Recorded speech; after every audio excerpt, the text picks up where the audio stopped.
Então, Jonas, fala aí como é que tá e, por favor, descarrega tudo que eu estou sentindo, que é a mesma coisa que eu sei que tu sente. Bora lá, Jonas, por favor. Então, Dani, gurias e todo mundo que nos assiste, é lamentável que a educação pública está sendo transformada num grande laboratório do Todos pela Educação, que é uma organização nacional de empresários da educação, que tem sim pacotes EAD para vender e para implementar a educação pública EAD no Brasil. Estou falando de educação básica, não estou falando de ensino superior, enfim, a gente já sabe que tem muito curso de ensino superior que funciona bem EAD e tem a maioria deles que não funciona bem, que formam péssimos profissionais porque é um grande mercado de venda da educação. Educação sendo vista como mercadoria, como um produto. Tu vende tantas horas de aula para os alunos e no final dessas horas de aula tu assistindo, aprendendo ou não, porque as provas muitas vezes elas não conseguem aferir de fato que a profissionalidade foi desenvolvida. Isso eu estou falando, gente, restritamente na formação de professores, que é a minha área, que é o que eu penso, que é o que eu reflito, que é por onde mais ou menos eu caminhei no doutorado. Então, assim, nesse momento de pandemia, está tendo várias justificativas, né? Uma delas, por exemplo, vamos fazer umas aulas EAD, os professores fazem EAD na educação básica para manter o vínculo com os alunos. Mas ninguém diz que conceito de vínculo é esse, que vínculo é esse com os alunos, que vínculo é esse que eles precisam. Para mim, vínculo na educação é o vínculo freiriano. É quando tu reúne um monte de gente numa sala de aula e tu discute conhecimento, tu discute cultura, tu discute ciência, discute tecnologia, tu produz um saber novo, saber de experiência feito. Não tem saber de experiência feito dessa forma como estão tratando a educação pública. Não é todo mundo que tem acesso à internet. Quem é que tem acesso a computador, gente? Quem que tem smartphone? É classe média. A classe baixa, a classe pobre não tem, gente, acesso a pacote de internet. As pessoas estão correndo atrás de comida porque eles trabalham no informal, eles não têm emprego de carteira assinada, são 100 milhões de brasileiros que nós estamos falando, e os filhos deles estão aí nesse processo agora, que a escola pública está sendo pressionada pelos agentes governamentais que querem fazer contrato com a Google, fazer contrato com as telefônicas, fazer contrato com aqueles que sempre lucraram com a educação, sempre quiseram transformar a educação numa grande mercadoria. Eu, por exemplo, não concordo que seja substituída a sala de aula. Sala de aula é onde a gente aprende, onde a gente constrói conhecimento. E se a gente vai ter que fazer a EAD, não é agora. EAD é depois, quando voltar a aula presencial. Aí tu vai ter algumas atividades à distância que tu poderá desenvolver e tirar depois, no outro dia, a dúvida do aluno. Que o aluno leva o EAD para casa, faz, desenvolve com o pai e com a mãe, e se o pai e a mãe não conseguem ajudar os parentes, ele vai voltar no outro dia para a escola e vai tirar as dúvidas. Não é EAD que vão se jogar coisas na internet, a gente não sabe o que está acontecendo, não sabe o que está fazendo. É isso que os governadores estão propondo, os prefeitos estão propondo. Porque eles têm, gente, queiram a gente ou não, acordos com o grande empresariado, e o empresariado da educação está de olho nisso, gente. Eles estão de olho, eles querem substituir logo ali adiante, por exemplo, na rede municipal de Porto Alegre, hoje nós temos perto de 4 mil professores. Se eles puderem substituir 1.000 professores daqui 2, 3 anos, de forma escalonada, por computadores, por programas comprados de EAD, por aulas gravadas que duram 5, 6 anos, teve um colega meu que me contou que ele vende apostilas e aulas gravadas para a universidade privada, e essas aulas ficam rodando durante 5 anos. Sabe o que é um sujeito receber por 1 mês de trabalho apenas? 1 mês de trabalho, e esse mês de trabalho que ele recebeu durar 5 meses de lucro do empresariado, contratando matrículas toda hora do ensino superior. Essa é a máquina, gente. A nova massa de desempregados, a nova vai ser os docentes no futuro, porque nós temos que agora interromper isso. Nós não podemos deixar se transformar a educação básica num laboratório de EAD.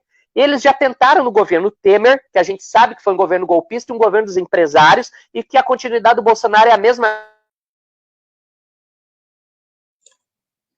Falhou a tua internet, Jonas. As empresas de educação. Jonas, deixa... Não interessa para eles, para esse governo Bolsonaro.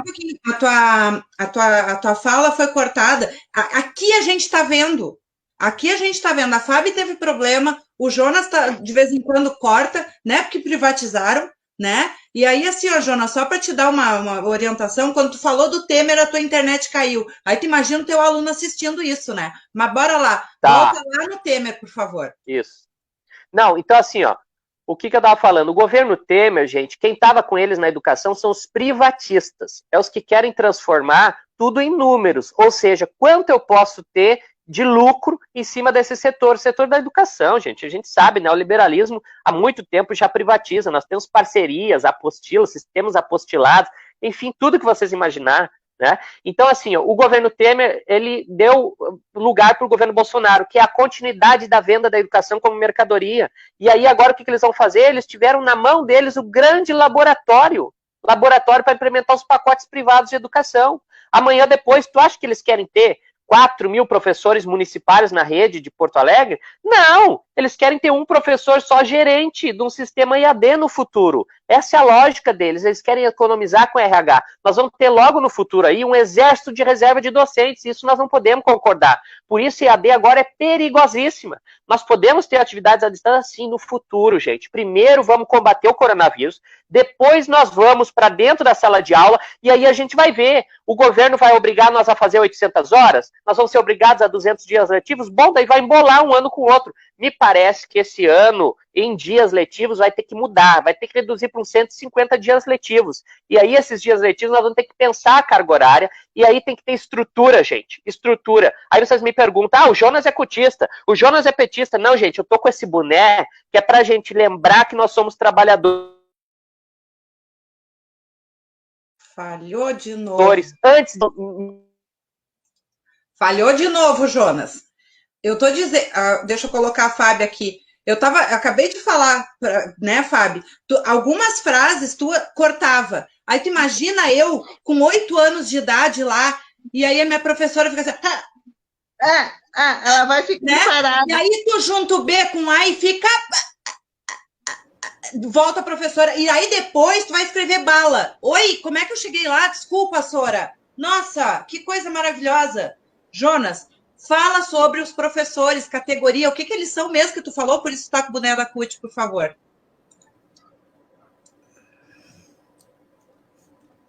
Então, assim, ó, por que estamos com o boné da CUT? Central Única dos Trabalhadores. Antes de sermos professores, somos trabalhadores e temos que ter condição de trabalho. Não me venha pedir para mim fazer AD com as ferramentas que eu tenho, porque eu, por exemplo, embora tenha até doutorado, né, que também as pessoas gostam de dizer que tem título, eu tenho doutorado, gente, em política e história da educação, não tenho em EAD, eu não tive EAD nem na graduação, então eu não sou formado para dar EAD, eu vou escanear uma folhinha e vou postar no Face? Eu vou escanear uma folhinha e vou postar no blog? Não, gente, vamos respeitar a educação pública, que a educação pública se faz na sala de aula, em sala de aula sem ser professor, porque eu tenho formação para isso, eu estudei para isso, aí, como diz Paulo Freire, eu tenho saber de experiência feito. Agora, não me peçam para usar tecnologia para eu ser uma das cobaias do grande laboratório das empresas privadas de educação, que querem sim acabar com a raça dos professores públicos. Olha o que eles estão fazendo com o piso nacional, eles estão amordaçando, está cada vez diminuindo mais os índices de reajuste. Olha o que eles fizeram com o plano de carreira do professor do estado do Rio Grande do Sul, eles destruíram o plano de carreira. Tu acha que eles querem carreira pública? Eles estão se portando com a educação? Se não tem valorização de nós, trabalhadores, termos condições de trabalho adequada, não adianta nós, gente, querer agora, né, vamos manter o vínculo, temos que manter o vínculo. É compromisso do Estado, da prefeitura, do Estado, enfim, dos governantes, ajudar a manter o vínculo. E o vínculo se manteria agora se eles estivessem comprando comida para dar para muitos alunos nossos que estão passando fome. Que eu estou vendo professoras e professores fazer vaquinha para poder dar uma cesta básica para quem não tem condições. Agora é a subsistência que tem que ser mantida. E não contratar Google, contratar telefônicas, Vivo, Oi, etc. e tal, para comprar pacotes privados, como estão fazendo algumas prefeituras. E mais do que isso, né, gente? Mais do que isso, eles querem fazer, e isso nós temos que ficar atentos. Nós estamos sendo laboratório, não podemos ser coniventes com isso. Nós temos que enrijecer e ir para cima. Nós queremos, sim, fazer a garantia dos dias letivos, das horas letivas no futuro. Queremos discutir isso como professores, porque temos responsabilidade com a educação dos filhos das trabalhadoras e trabalhadores. Mas é depois da pandemia, quando a gente voltar para a sala de aula, aí nós vamos organizar alguma tarefa EAD que nós vamos gerenciar. Cada escola, em cima do seu projeto político-pedagógico, em cima da sua comunidade, não um EAD geral para Porto Alegre, um EAD geral para o Rio Grande do Sul, para o Brasil. Na verdade, gente, isso tudo tem por trás, não se enganem.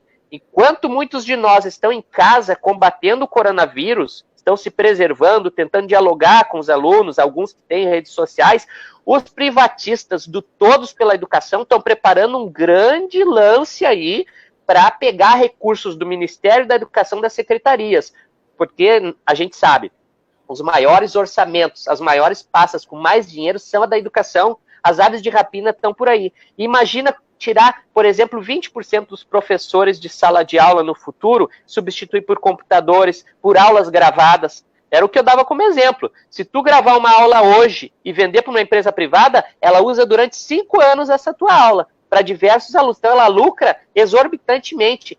Vai ser a maior taxa de extração de lucro em cima de um setor da história, pode crer, porque é assim que funciona o EAD no Brasil. Por isso que é tão barato essas matrículas EAD. Tem EAD por R$150 mensais, tu faz graduação por R$150 mensais. Então tu imagina, é um setor que não preserva RH e não preserva qualidade, porque ele não preconiza a interação professor-aluno. Eles preconizam a reprodução do conhecimento, coisa que a gente sempre criticou, que o Paulo Freire criticava, que é a escola conteudista, a escola bancária, a escola que reproduz. Eu não acredito nessa escola, eu acredito no diálogo de sala de aula, que o professor conversa com o aluno tendo o saber por base. O saber é o que vai intermediar nossas relações sociais, e aí nós vamos produzir um conhecimento novo, que vai mudar as estruturas do aluno para trazer Piaget para a história, vai mudar os esquemas de ação desses alunos, vai mudar a forma dele agir. Não vai mudar a forma dele agir eu ficar reproduzindo folhinha, eu ficar reproduzindo vídeo, e aí o aluno ficar olhando que eu não posso nem tirar dúvida deles. Como é que tu vai conseguir tirar dúvida de 30 alunos da tua turma? Eu, por exemplo, tenho quase 200 alunos, né? Porque a minha disciplina é arte. Então, imagina, eu vou tirar dúvida de 200 alunos na sala de aula. A gente consegue abrir um diálogo, a gente consegue se relacionar com o conhecimento e produzir algo importante. Agora, um EAD feito a toque de caixa, como eles estão querendo, um laboratório de experiência, que até agora eles não explicaram que relação é essa que eles têm com a Google e que relação é essa que eles têm com as telefônicas. A gente sabe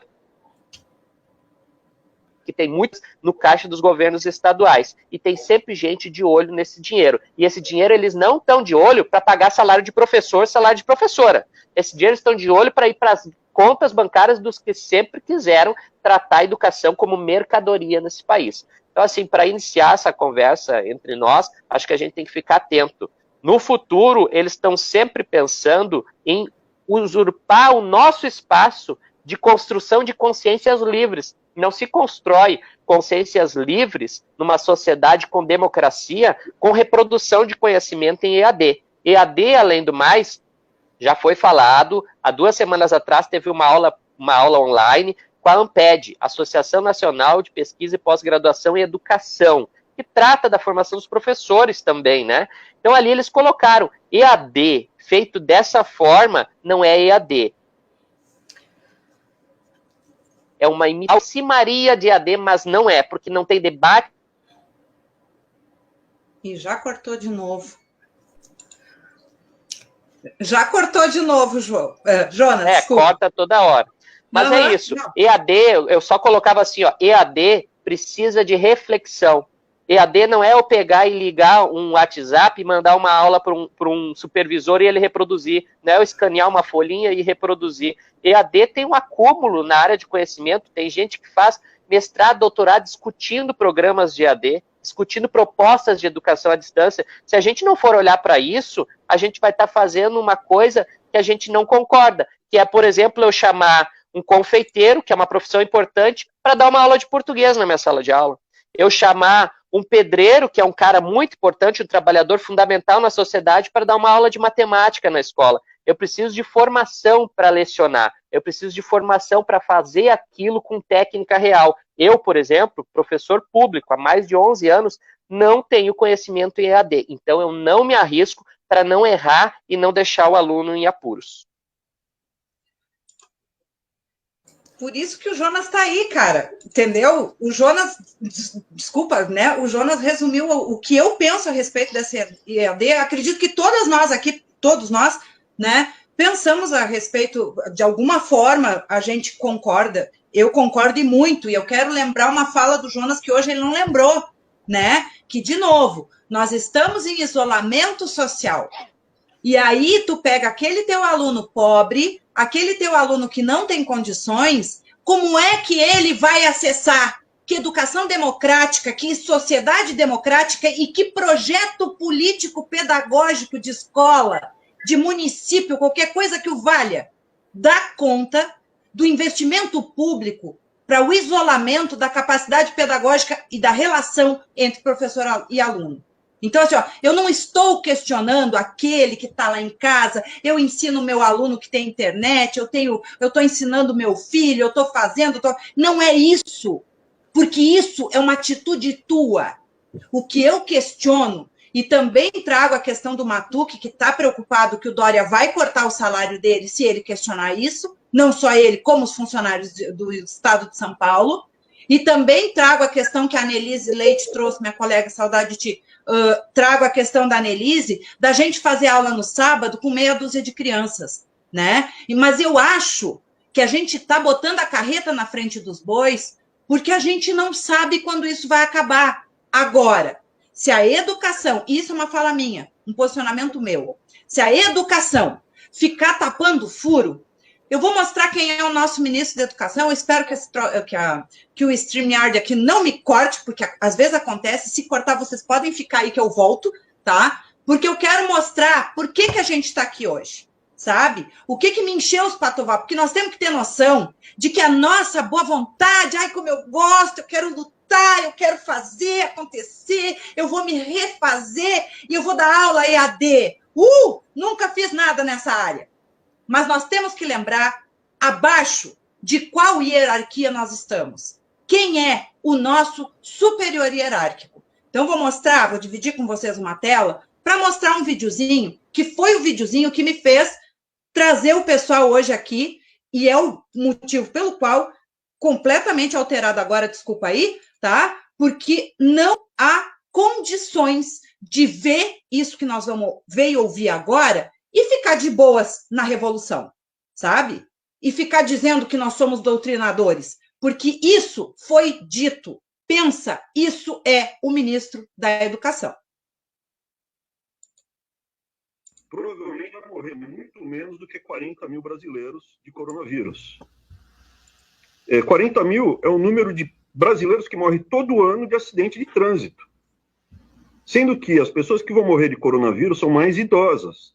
Então, em termos de... E quem morre de acidente de trânsito é a média mais próxima dos 30 anos, onde você não tem tanta concentração de casos de coronavírus, traz as crianças de volta. A gente já estamos vendo que a cloroquina, a hidroxicloroquina, junto com a azitromicina, diminui muito a gravidade dos casos. Então, assim, é um pecado que aconteceu. Eu me compadeço com os pais e com as mães. As escolas são dos prefeitos e dos governadores. Eu pediria para quem tiver dos prefeitos e governadores, a sensibilidade, principalmente onde não tem casos, ou tiver poucos casos, já ir retomando as aulas.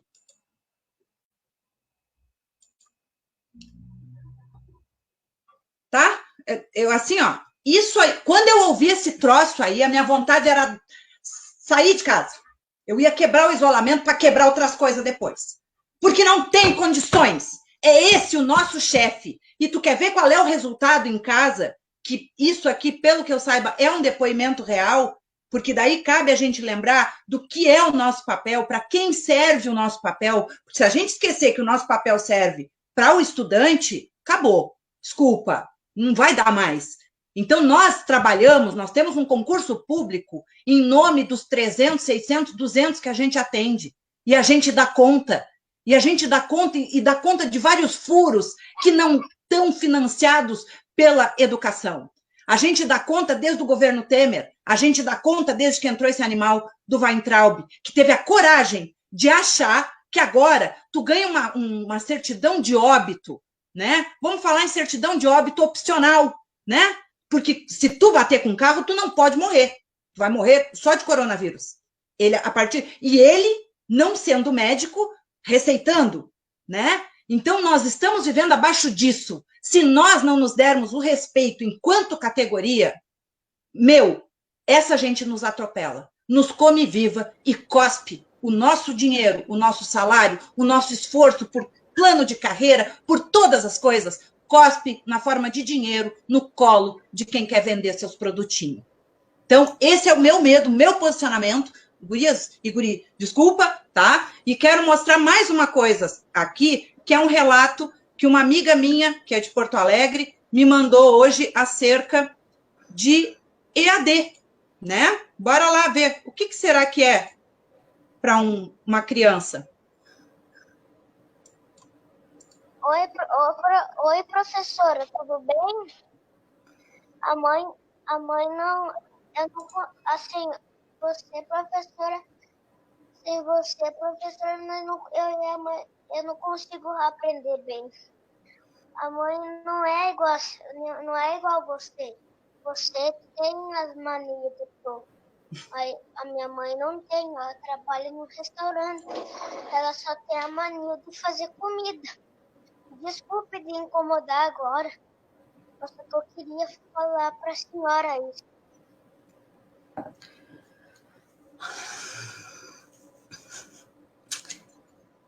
Larguei a bomba agora para vocês, né? Já me estourei aqui. E eu acho que o debate é esse. Eu acho que o debate é esse, a gente ouvir o que fala o ministro e o que fala o nosso estudante. Que a gente é que tem a mania. Então, Deia e todos agora, né? Vamos partir para os finalmente. E assim, quais os encaminhamentos possíveis de luta que nós temos que ter, visualizando a realidade como ela é. E nós estou bem tranquila, nós estamos em tempo de pandemia. E para a rua a gente não pode. Construir em conjunto, sem ouvir todos, não é construir em conjunto.